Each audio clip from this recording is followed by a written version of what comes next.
తిరుమల లడ్డు కల్తీ నెయ్యికి సంబంధించిన అంశం మీద గుంటూరు జిల్లా నంబూరు దశావతార వెంకటేశ్వర స్వామి ఆలయంలో డిప్యూటీ సీఎం పవన్ కళ్యాణ్ ప్రాయశ్చిత్య దీక్ష చేపట్టడం సమంజసం కాదన్నారు కాంగ్రెస్ సీనియర్ నేత తులసిరెడ్డి.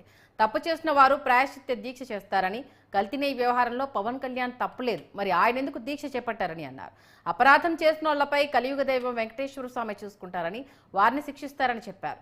పవన్ ప్రాయశ్చిత్య దీక్షను విరమించి నిలిచిన అభివృద్ధి పనులపై దృష్టి పెట్టాలని తులసిరెడ్డి సూచించారు. లడ్డు కల్తీ నెయ్యికి సంబంధించిన అంశం మీద నిన్న పవన్ కళ్యాణ్ గారు గుంటూరు జిల్లా నంబూరు దశావతార వెంకటేశ్వర స్వామి ఆలయంలో ప్రాయశ్చిత్త దీక్ష ప్రారంభించారు. ఇది 11 రోజులు చేస్తారట. ఒక్కసారి పునరాలోచించాలని పవన్ కళ్యాణ్ గారికి కాంగ్రెస్ పార్టీ సూచిస్తూ ఉంది. ఎవరు ప్రాయశ్చిత్త దీక్ష చేస్తారు? తప్పు చేసిన వాళ్ళు, అపరాధం చేసిన వాళ్ళు. ఇక్కడ తిరుమల లడ్డు కల్తీ నెయ్యికి సంబంధించి పవన్ కళ్యాణ్ గారు తప్పు చేయలేదు కదా, అపరాధం చేయలేదు కదా, ఆయన ఎందుకు చేయాలి ప్రాయశ్చిత్త దీక్ష? తప్పు చేసిన వాళ్ళు చేయాలి. ఉదాహరణ, ఆ పార్టీకి చెందినటువంటి కాకినాడ రూరల్ ఎమ్మెల్యే పంతం నానాజీ గారు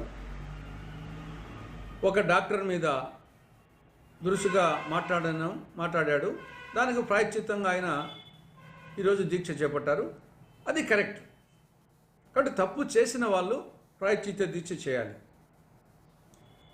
తిరుమల లడ్డు కల్తీ నెయ్యికి సంబంధించి అపచారం చేసిన వాళ్ళ మీద ఖచ్చితంగా కలియుగ దైవం వెంకటేశ్వర స్వామి ఆయన వాళ్ళని శిక్షిస్తాడు. కాబట్టి పవన్ కళ్యాణ్ గారు ప్రాయశ్చిత్త దీక్షకు బదులు ఆయన మంత్రిత్వ శాఖకు సంబంధించినటువంటి వాటి మీద, పరిపాలన మీద దృష్టి కేంద్రీకరిస్తే అది రాష్ట్రానికి మేలు జరుగుతుంది. మననే ఇటీవలనే రాష్ట్ర వ్యాప్తంగా ఒకే రోజు గ్రామ సభలు నిర్వహించారు. అది చాలా మంచి కార్యక్రమం. అలాగే ఇంకా చేయాల్సినవి ఎన్నో ఉన్నాయి. 73వ రాజ్యాంగ సవరణ ప్రకారంగా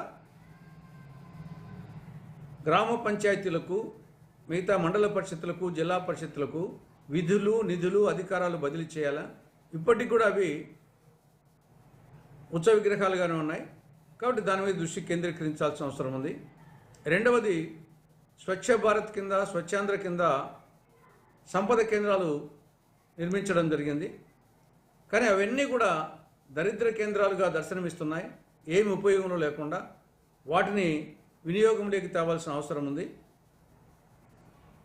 తర్వాత ఫారెస్ట్ డిపార్ట్మెంట్ సంబంధించి ఫారెస్ట్ క్లియరెన్స్ రాక అనేక పనులు నిలిచిపోయినాయి.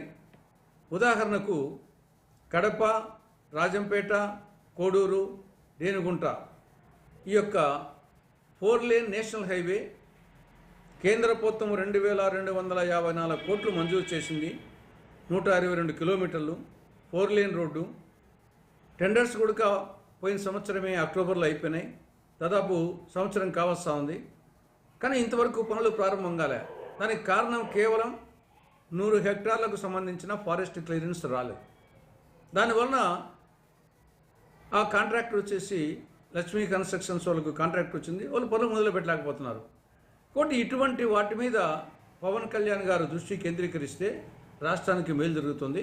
కాబట్టి ఇప్పటికైనా పవన్ కళ్యాణ్ గారు